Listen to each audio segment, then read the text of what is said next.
Hi everyone, this is from CBS Academy. இன்னைக்கு நம்ம Dinamani news பேப்பரில் இருக்கக்கூடிய கரண்ட் அஃபேர்ஸ் பார்க்கலாம். ஸோ ஃபர்ஸ்ட் பார்த்தீங்க அப்படின்னா மயில்சாமி அண்ணாதுரை தலைமையில் பள்ளி கல்வி பாடத்திட்ட குழு. ஸோ இந்த டாபிக் பார்த்தீங்க அப்படின்னா group one prelim syllabus unit 5ல வந்து டெவலப்மெண்ட் அட்மினிஸ்ட்ரேஷன் இன் தமிழ்நாடுல எஜுகேஷனில் வந்து கவர் ஆகும்.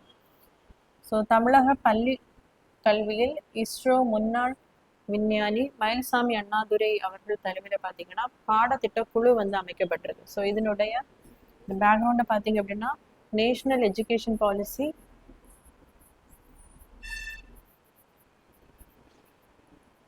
ஸோ நமக்கு சென்ட்ரல் கவர்மெண்ட் வந்து 2020 வந்து கொண்டு வந்திருப்பாங்க. ஸோ அதற்கு மாற்றாக தான் தமிழ்நாடு அரசு பார்த்தீங்க அப்படின்னா தமிழ்நாடு எஜுகேஷன்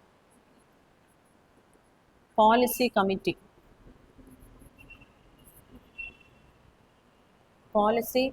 பார்த்தீங்கன்னா 2022 ஆண்டு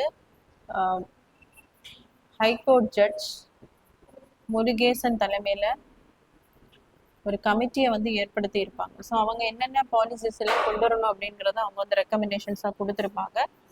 அதுக்கப்புறமா இதை வந்து நடைமுறைப்படுத்திருக்காங்க. அந்த ஃப்ரேம் ஒர்க்கை கொடுப்பதற்காக தான் பார்த்தீங்க அப்படின்னா கடந்த திமுக ஆட்சியில் இஸ்ரோ தலைவர் நாராயணன், அதே மாதிரி கிரிக்கெட் வீரர் அஸ்வின், விஞ்ஞானி வெங்கடேஸ்வரா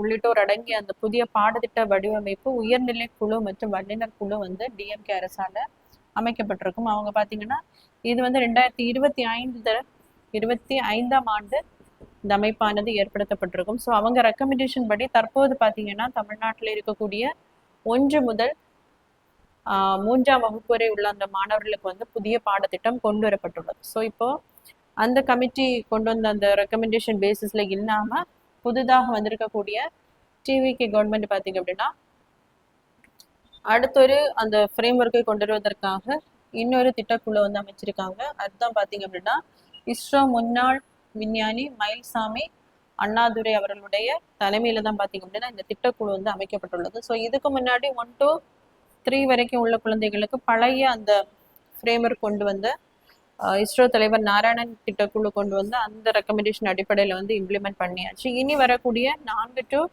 12ஆம் வகுப்புகள் பார்த்தீங்க அப்படின்னா தற்போது அமைக்கப்பட்டுள்ள இஸ்ரோ முன்னாள் விஞ்ஞானி மயில்சாமி அண்ணாதுரை அவர்கள் பரிந்துரைக்கக்கூடிய அந்த பாடத்திட்டத்தை பார்த்தீங்க அப்படின்னா இனி இதை வந்து எக்ஸ்டாப்ளிஷ் பண்ணுவாங்க 4th to 12th ஸ்டாண்டர்ட்.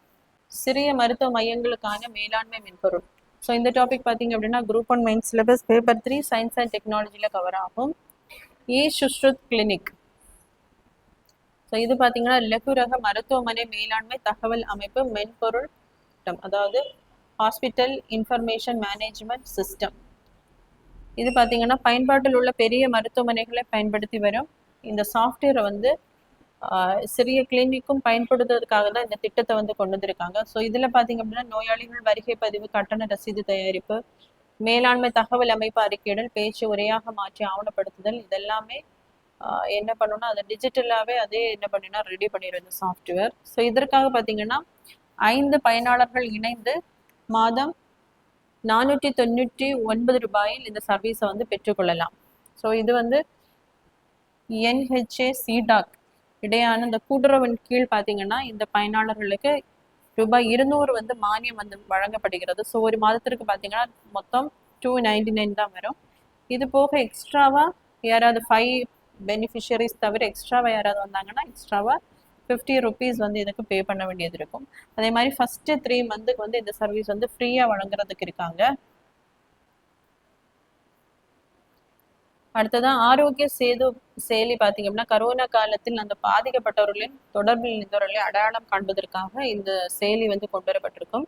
தற்பொழுது அது மக்களுடைய அந்த தனிப்பட்ட மருத்துவ சிகிச்சை பதிவுகளை பராமரிப்பதற்கும் மருத்துவ சேவைகளை பெறுவதற்குமாக அது மாற்றி அமைக்கப்பட்டுள்ளது. அதே மாதிரி பன்முக எண்மதளங்களில் இடம்பெற்றுள்ள மருத்துவ சேவைகளை ஆன்லைன்ல எல்லாமே பெரும் வசதியாக ஆயுஷ்மான் பாரத் எண்மை இயக்கத்தின் கீழ் உருவாக்கப்பட்டுள்ள யுனைடெட் ஹெல்த் இன்டர்வைஸ். ஸோ இந்த ஆப்பை என்ன பண்ணியிருக்காங்கன்னா இப்போ வந்து நடைமுறைக்கு கொண்டு வந்திருக்காங்க. அடுத்ததான் PM ஸ்ரீ திட்டத்திலிருந்து கேரளம் வெளியேறினால் ரூபாய் 2000 கோடி இழப்பு. ஸோ இந்த டாபிக் பார்த்தீங்க அப்படின்னா குரூப் 1 மெயின் சிலபஸ் பேப்பர் 2 அந்த எஜுகேஷன், அதாவது சோஷியல் இஷ்யூஸ் எஜுகேஷனில் வந்து கவர் ஆகும். ஸோ இந்த திட்டம் பார்த்தீங்க அப்படின்னா பிஎம் ஸ்ரீ அப்படிங்கிறது prime minister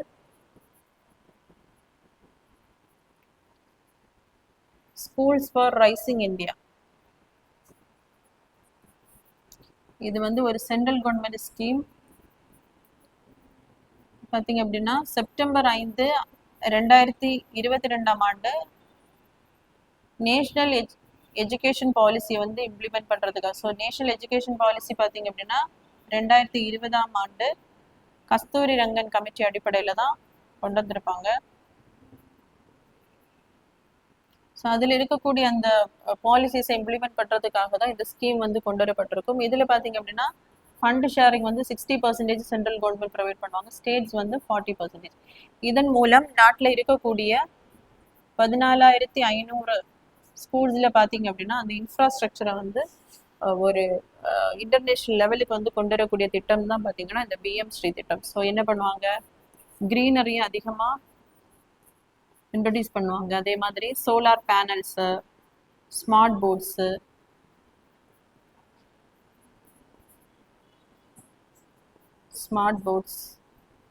so hands on training, practical training, இதெல்லாமே இந்த திட்டத்தின் கீழ் என்ன பண்ணோம்னா பள்ளிகளில் வந்து நடைமுறைப்படுத்தப்படும், அதாவது நேஷனல் எஜுகேஷன் பாலிசி பேசிஸில். ஸோ இதில் இது என்ன பிரச்சனை அப்படின்னு பார்க்கும்போது இதில் வந்து 3 லாங்குவேஜ் பாலிசி வந்து கொண்டு வந்திருப்பாங்க. அதாவது 2 இந்தியன் லாங்குவேஜஸ் ப்ளஸ் ஒரு ஃபாரின் லாங்குவேஜை வந்து கண்டிப்பாக படிக்க வேண்டும்.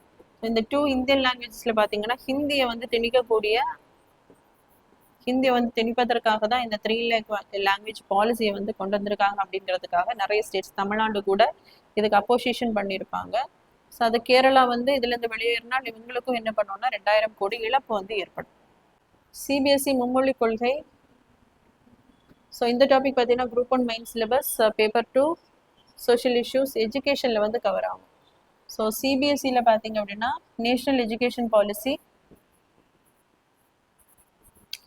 2020 அடிப்படையில் 3 லாங்குவேஜ் பாலிசி வந்து கொண்டு வந்திருப்பாங்க. அதாவது முன்னாடி சிபிஎஸ்சி ஸ்கூல்ஸில் பார்த்தீங்க அப்படின்னா 2 ஃபாரின் லாங்குவேஜஸ்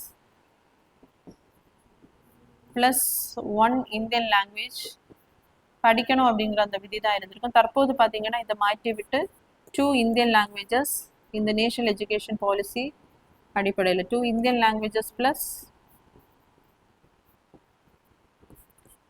1 இந்தியன் லாங்குவேஜ் வந்து இன்ட்ரடியூஸ் பண்ணியிருக்காங்க. அதுக்காக தான் பார்த்தீங்க அப்படின்னா 10ஆம் வகுப்பு மாணவர்களுக்கு இதுலேருந்து விலக்கு வழங்கப்படுகிறது. அதே மாதிரி 7 to 9 வரை படிக்க உள்ள மாணவர்களுக்கும் இதிலிருந்து வந்து விலக்கு வந்து வழங்கப்படுகிறது. அதாவது 9ஆம் வகுப்பு மாணவர்கள் பார்த்தீங்கன்னா 2 வெளிநாட்டு மொழிகளை வந்து படித்தால் போதும். ஸோ 6ஆம் கிளாஸில் பார்த்தீங்க அப்படின்னா இந்த மும்மொழி கொள்கை வந்து, அதாவது 2 இந்தியன் லாங்குவேஜஸ் ப்ளஸ் ஒரு ஃபாரின் லாங்குவேஜ் அப்படிங்கிற அந்த கொள்கையை வந்து இம்ப்ளிமெண்ட் பண்ணியிருக்காங்க. 1996ஆம் ஆண்டில் யமுனை நதி ஒப்பந்தம் அமல்.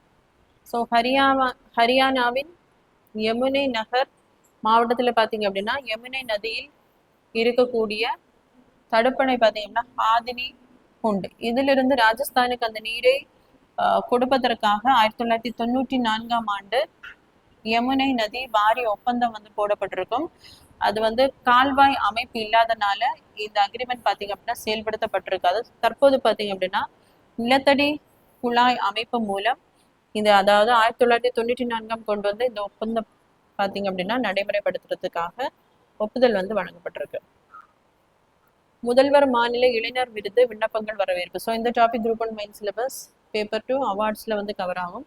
ஸோ சமுதாய வளர்ச்சிக்கு சேவையாற்றும் இளைஞர்களது பணிகளை அங்கீகரிக்கும் வகையில் பார்த்தீங்க அப்படின்னா முதல்வர் மாநில இளைஞர் விருதானது வழங்கப்படுகிறது.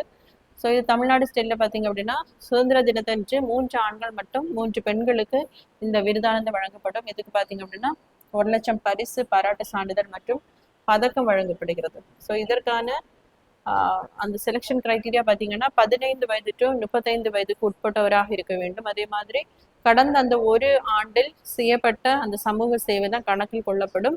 அதே மாதிரி அவங்க வந்து 5 வருடங்கள் தமிழகத்தில் வசித்தவராகவும் இருக்க வேண்டும்.